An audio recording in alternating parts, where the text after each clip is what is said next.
Don't lose your mind lose your weight chapter 4 आज मैं review करने वाली हूँ। Sorry for the delay friends. तो चलो शुरू करते हैं। सो जैसे कि हमने पिछली वीडियोस में सीखा कि हर फूड कंपोनेंट का क्या रोल है, चाहे वो कार्बोहाइड्रेट हो, चाहे वो प्रोटीन हो, चाहे वो फैट्स हो, हर कंपोनेंट के अपने बेनिफिट्स हैं, अपनी रिक्वायरमेंट्स हैं बॉडी में। सो ऐसा कोई भी चीज नहीं जो हमको नहीं खानी चाहिए या अवॉइड करनी चाहिए। तो जो हमने की कंसेप्ट सीखा था वो था मॉडरेशन का। The first principle was don't wake up to tea और कॉफी। दैट मीन्स अपने दिन की शुरुआत चाय और कॉफी से ना करें। सेकेंड प्रिंसिपल, हर 2 घंटे में खाएं। थर्ड प्रिंसिपल, जब ज्यादा एक्टिव हो तो ज्यादा खाएं और जब कम एक्टिव हो तो कम खाएं। और द फोर्थ प्रिंसिपल, रात को सोने से 2 घंटे पहले अपना फूड वाइंड अप कर दें। तो प्रिंसिपल 1 में चाय की बात करते हैं। अब सारी रात की फास्टिंग के बाद जब हम सुबह उठते हैं तो हमारा बॉडी डिप्राइव्ड होता है फ्रॉम न्यूट्रिशन। कोई कैलोरीज नहीं है, कोई अच्छे न्यूट्रिएंट्स नहीं है बॉडी में। ओवरनाइट हम फास्ट कर रहे हैं। जब पहले उठते हैं तो उठते ही हम एक ऐसा बेवरेज लेते हैं जो कि न्यूट्रिशनली हमें कुछ नहीं दे रहा, जैसे कि चाय कॉफी। साथ ही साथ वो कैलोरीज में लैकिंग है।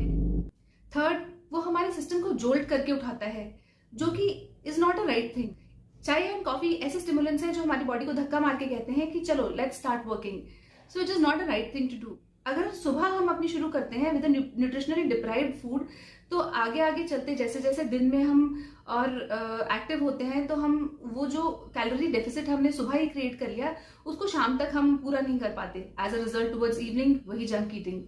और फोर्थ चीज रहती है कि जो चाय कॉफी है वो एपेटाइट सप्रेसेंट्स हैं, वो हमको भूख लगना भी अवॉइड करते हैं। तो जब हमारे को सुबह के टाइम चाय पीकर पेट सा ऐसा लगता है अभी और कुछ नहीं खाना, तो हम सुबह की मील्स मिस कर देते हैं। एज अ रिजल्ट वही बात, सुबह के टाइम जब हम ज्यादा एक्टिव थे तो हमने नहीं खाया, जो प्रिंसिपल थर्ड था।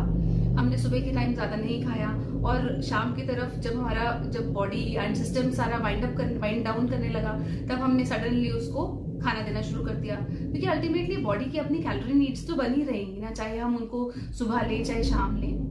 So the bottom line is no waking up to tea and coffee. Instead, आप एक फ्रूट से अपने दिन की शुरुआत करें। कोशिश करें उठने से आधे घंटे के विदिन आप एक फ्रूट खाएं जो कि आपको अच्छी विटामिन, न्यूट्रिएंट्स, कैलोरीज देगा। और फिर उसके घंटे 1.5 घंटे के बाद आप अपना नाश्ता करें।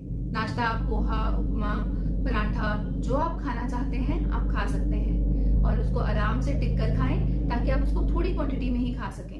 अब जब स्टमक की सारी लाइनिंग थोड़े फूड से एक्सपोज होएगी तो वो सारी की सारी न्यूट्रिशन उसमें से एब्जॉर्ब कर लेगी। चाहे वो दही है कि आपकी पराठी है कि आपका पोहा है, वो आपको एनर्जी के साथ साथ वो सब भी देगा जिन कंपोनेंट्स की आपकी बॉडी को जरूरत है। सो जो सेकंड प्रिंसिपल है वो है 2-2 घंटे में खाएं। That is eat every 2 hours.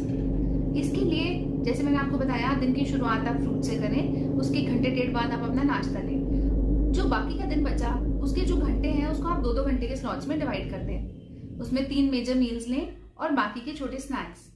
अब जो मेजर मील्स हैं उनको और छोटे स्नैक्स को आप एडवांस में ही प्लान करें, ताकि ऐसा ना हो कि आप एकदम से जब आपको भूख लगी और आपने सोचा मेरे 2 घंटे हो गए, आप किचन में पहुंचे या आपने पर्स में हाथ लगाया तो आपको लगा मेरे पास तो कुछ है ही नहीं था प्लान जो मैं खा सकूं, मैं एकदम से अभी यही खा लेती हूँ। और एज अ रिजल्ट आप ओवर ईट कर जाएंगे और आप वो खा लेंगे जो आप नहीं खाना आपको चाहिए था।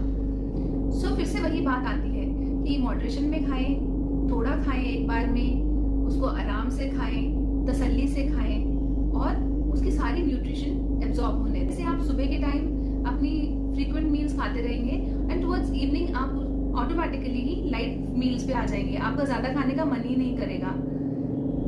ऐसा करने से एसिडिटी, कॉन्स्टिपेशन, ब्लोटिंग भी कम होती है और जो शुगर लेवल्स हैं वो बहुत ज्यादा स्टेबल रहते हैं। ना बहुत ज्यादा कभी शुगर एकदम से बढ़ता है, ना ही बहुत ज्यादा एकदम से कम होता है। ऐसा करने से आपकी शुगर क्रेविंग्स भी निल हो जाएंगी। आपको सडनली बहुत सा मीठा खाने की इच्छा नहीं होगी। तो मेजर मील्स की प्लानिंग है वो आप कैसे करें। जो ब्रेकफास्ट है वो आपका पराठी, पोहा, इडली जो आपको चीजें पसंद है वो आप खा सकते हैं। जो लंच है उसमें आप मिनिमम 3 आइटम्स लें, जैसे कि रोटी सब्जी दाल, दही सब्जी दाल या दही रोटी दाल। और जो डिनर है उसमें 1 आइटम और कम कर दें, जैसे कि या तो रोटी सब्जी या रोटी दाल या दाल सब्जी। इसके अलावा जो स्नैक्स हैं उसमें आपने कोई एक ही आइटम चूज करनी है, या तो हैंडफुल, एक छोटी मुट्ठी मूंगफली के दानों की, या फिर चीज का स्लाइस, पनीर का टुकड़ा, दूध का ग्लास, सोया मिल्क, ये सब चीजें आप ऑप्ट कर सकते हैं अपने मिनी स्नैक्स के लिए। कई टाइमिंग्स ऐसे आएंगे कि जब आप स्नैक्स के बावजूद भी जब फिजिकली बहुत एक्टिव हैं तब आपको ज्यादा खाने का मन करेगा। उस टाइम पर आप कार्बोहाइड्रेट रिच मील्स दोबारा से ले सकते हैं, जैसे आप आलू का सैंडविच बनाकर ले सकते हैं, या फिर पोहा, चिल्ला, उपमा, ऐसा कुछ भी आप रिपीट कर सकते हैं। ज्यादा एक्टिव होने का मतलब है कि सिर्फ शरीर से यानी फिजिकली एक्टिव होना।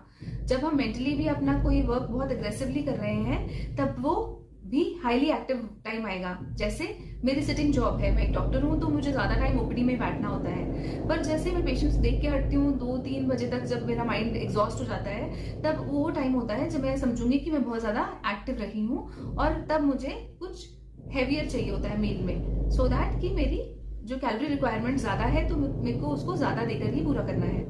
अब इसी में मैंने प्रिंसिपल थर्ड भी डिस्कस कर लिया आपके साथ, जो कि है कि जब हम ज्यादा एक्टिव हो तो हम ज्यादा खाएं, जब हम कम एक्टिव हो तो हम कम खाएं। अब कई फूड्स हैं जैसे आलू, सफेद चावल, मैंगो, बनाना, ये सब मिसअंडरस्टूड फूड्स हैं। इनको लोग बुरा इसलिए कहते हैं, डाइटिशियंस इनको अवॉइड करने को कहते हैं, उनको फूड्स बैड नहीं है, उनकी टाइमिंग्स अगर रॉन्ग हो तो वो वेट गेन कराती हैं। अगर जब आपने अपने most active time of the day में के बाद आपने इसको खाया है तब ये आपको कभी भी नुकसान नहीं करेगा।